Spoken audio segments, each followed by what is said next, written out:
Hi, I'm Rajeev Prakash here at this wonderful farming collective. Today we are visiting the Rose Valley collective as part of our member collaboration program. I'm part of Tamarind Valley collective, and today is a foundation day. We are meeting folks from different collectives. We moved to Bangalore around 8 years ago. I've had a long stint in corporate career, 8 to 10 years. I've largely been helping startups. So we moved to Bangalore. We basically started understanding a lot more about sustainable living. Bombay being the concrete jungle that it is, and Bangalore opens up your eyes in many ways. So one thought for my wife Pratika and me constantly has been, what kind of a life do we want to live going forward, especially as we land up becoming empty nesters and need to have thoughts about life.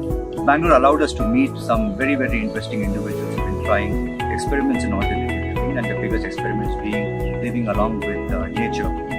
So we said, fine, let's look at doing that. And the first thing that comes to your mind is, let's go and get a farm and start getting your own farm. Romantic that it looks like, when we started exploring the idea, we neither had the knowledge, nor did we think we had even the aptitude to keep doing it day after day, to actually run your own farm and live in it. We heard many stories of people started out with these big objectives, but not managing to go through. But strangely, the more the folks we went about speaking, we just figured out there's a pretty large like-minded community anchored by a close friend, Samir Sisodia, who kind of introduced the idea of a farming collective. So long story short, we kind of found the answer to our question, that how do we live sustainably in nature? And before I come to the answer, what does sustainable mean? Number one, we're increasingly concerned about the kind of stuff which goes into our food. So, very often living and food go hand in hand. So we wanted an environment where we could grow our own food in terms of something which is pesticide and chemical free, which is reasonably abundant, which does not have to travel too far, and meets the palate that we have.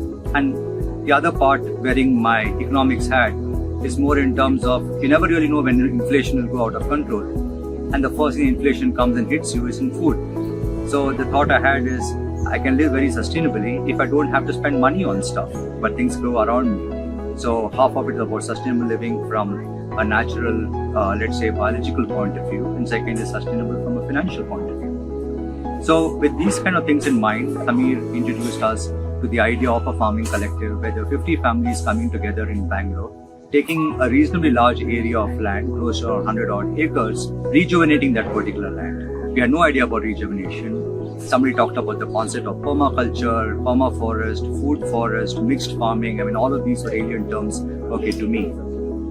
But the overall idea we got was you take care of your soil, and the best way of taking care of your soil is by farming naturally, which means you start thinking in terms of having your own forest. And as soil gets taken care of, water, the entire ecosystem around, and food, everything gets fixed. So we took this decision around 4 years ago to be part of a collective, which is the Tamarind Valley collective.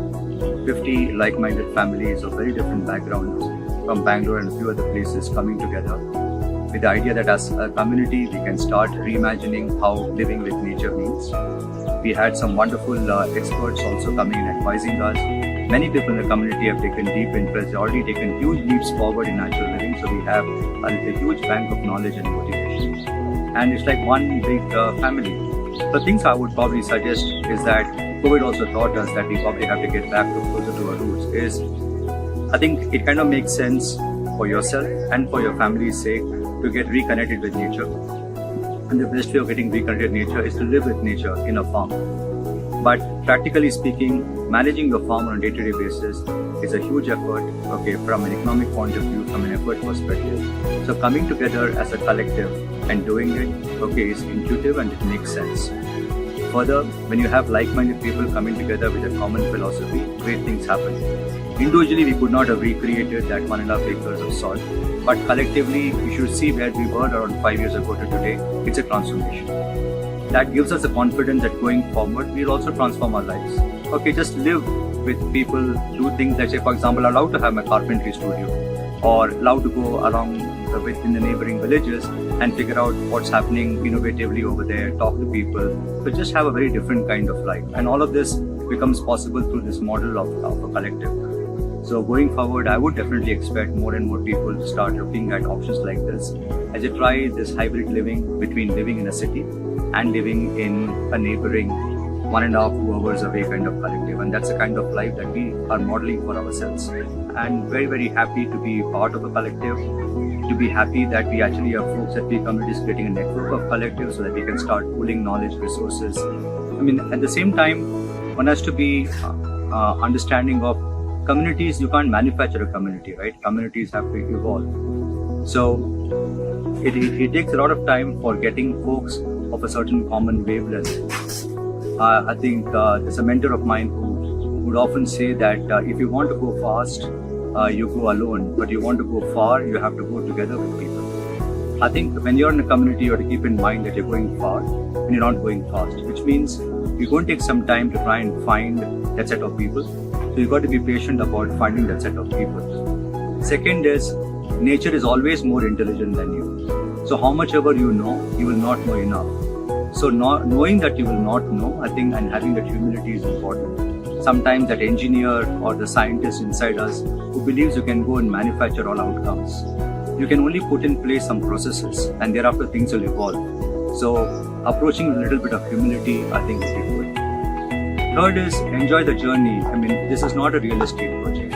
It is going to take time. Many folks are kind of doing this for the first time. Like you want to build a house, you want to build it with natural materials, but we're going to figure out what's going to happen. We're going to break a few things before it settles down.